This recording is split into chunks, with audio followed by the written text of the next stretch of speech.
tudo sobre Oriente Médio. Oriente Médio é um assunto ótimo para jogar na roda e parecer inteligente. Pega super bem. Ninguém entra muito na discussão, a menos que tenha algum grande especialista na área, aí é melhor não arriscar. Só é bom não falar de Israel e Palestina, porque Israel e Palestina pode dar muita briga, é muito difícil. Cara, outro dia eu entrei numa briga para defender a Palestina, nunca mais eu falo, não tenho propriedade sobre isso.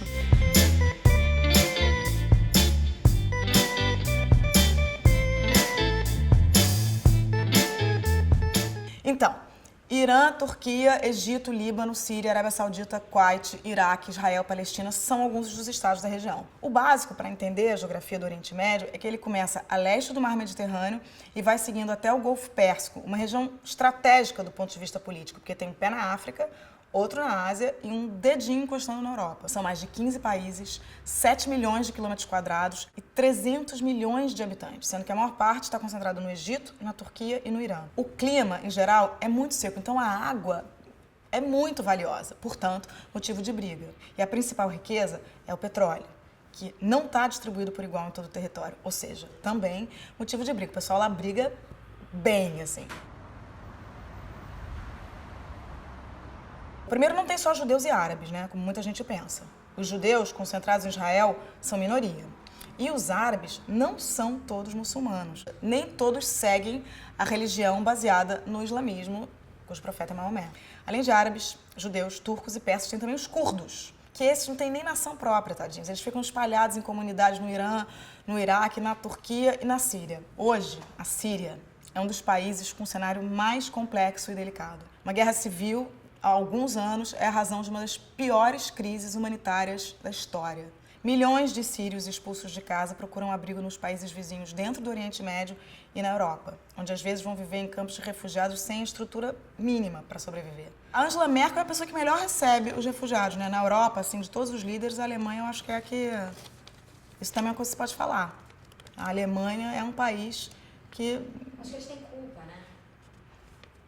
Pô, a gente vai entrar nisso? Porra, Bel! Vamos entrar na Alemanha? Na culpa da Alemanha? Eu só queria falar bem da Angela Merkel. A Histeria é uma plataforma feminina. A Angela Merkel é uma presidenta fodaça e mulher. Síria, refugiados. Alguns morrem pelo caminho. Lembra daquela foto do menino de 3 anos estirado de bruços na praia? Uma das imagens mais tristes que eu já vi. O menino se afogou, foi encontrado numa praia turca quando tentava escapar com a sua família da guerra. Sua mãe também morreu, seu irmão também morreu. Isso foi em 2015. Um ano depois, o pai desse menino, que perdeu a família inteira, deu entrevista dizendo que nada tinha mudado. E os refugiados continuam morrendo. Mais de 5 milhões de pessoas já fugiram da Síria. Alguns são recusados onde chegam, outros entram, mas ficam deslocados, sem conseguir se encaixar no mercado de trabalho, mesmo sendo profissionalmente qualificados. Mas o que acontece na Síria, afinal de contas? A guerra começou em 2011, depois dos protestos inspirados na Primavera Árabe contra o governo de Bashar al-Assad, no poder desde 2000. As pessoas foram às ruas pedir democracia. O governo reprimiu com violência.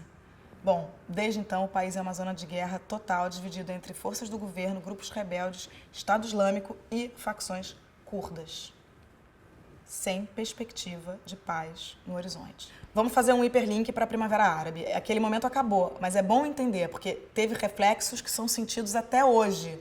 Eu, inclusive, acho que junho de 2013 no Brasil não teria acontecido, não fosse a Primavera Árabe. Na época, se falou muito sobre o efeito das redes sociais na contaminação da insatisfação entre as pessoas e também como ferramenta de organização mesmo, de divulgação dos problemas dessas nações sob regimes totalitários.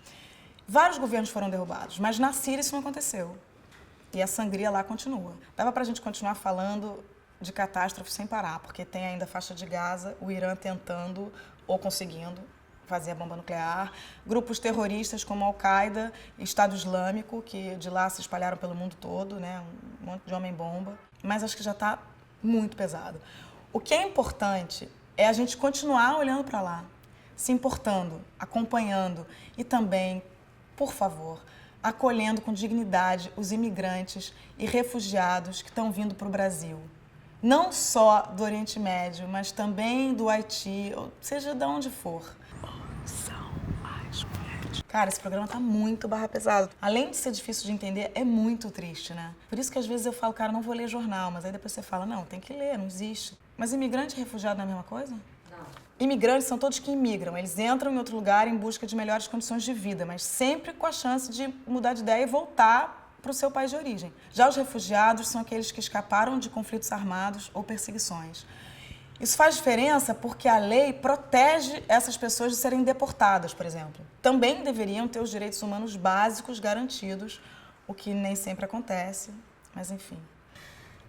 Tô ficando sem ar. Pra gente terminar um pouco mais leve, vale lembrar que uma das coisas mais incríveis feitas no Oriente Médio é o cinema. Tem coisas lindas e que fazem com que a gente se aproxime um pouco mais deles, entenda a cultura deles, a língua, as diferenças. Pra mim, cinema é isso. Se eu fosse dizer os meus favoritos, eu diria A Separação, que ganhou o Urso de Ouro e o Oscar de filme estrangeiro. O diretor é o Farhad, que voltou a ganhar o prêmio da Academia de Hollywood agora com Apartamento, um filme incrível, centrado num abuso que a gente não vê em nenhum momento, assim, uma coisa sofisticadíssima. Também vale ver as coisas do Jafar Panahi, que foi condenado no Irã por se opor ao regime e acabou em prisão domiciliar. Eu sou apaixonada pelo primeiro documentário que ele fez depois da condenação, que chama Isso Não É um Filme. É um filme que ele faz dentro de casa, explicando o filme que ele gostaria de fazer se ele não estivesse preso. E esse filme tem uma história triste, curiosa, que ele foi contrabandeado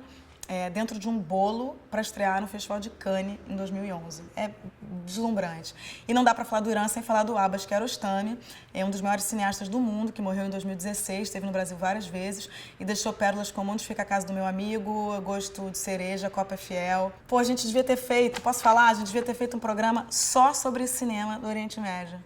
Porque eu não falei do Valsa com Bashir, eu não falei do Amos Gitai, eu não falei do Salve o Cinema. É um documentário e é um diretor testando atores para o seu próximo filme e em algum momento ele coloca o ator que foi testado e se sentiu humilhado no lugar dele. E é impressionante como o oprimido passa a ser o opressor se ele está num lugar de poder. Como é complicado, né?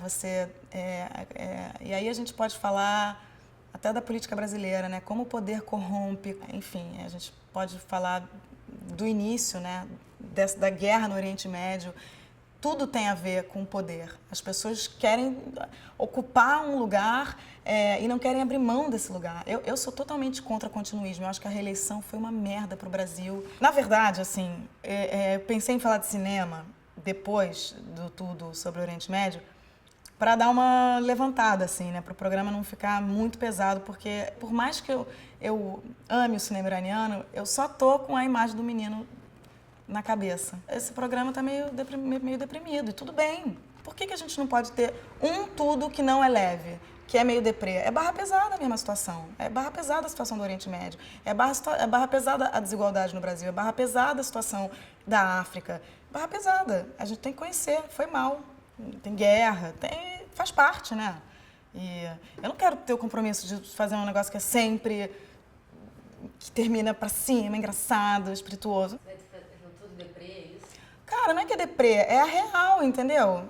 É a realidade. Pô, a situação do Oriente Médio agora eu vou terminar sorrindo. Só porque é YouTube, o YouTube tem que ser sempre uma coisa jovem, e pra cima e feliz e dar uma leveza no final. Por quê? Isso é uma linha editorial? Isso é uma regra? Cortou.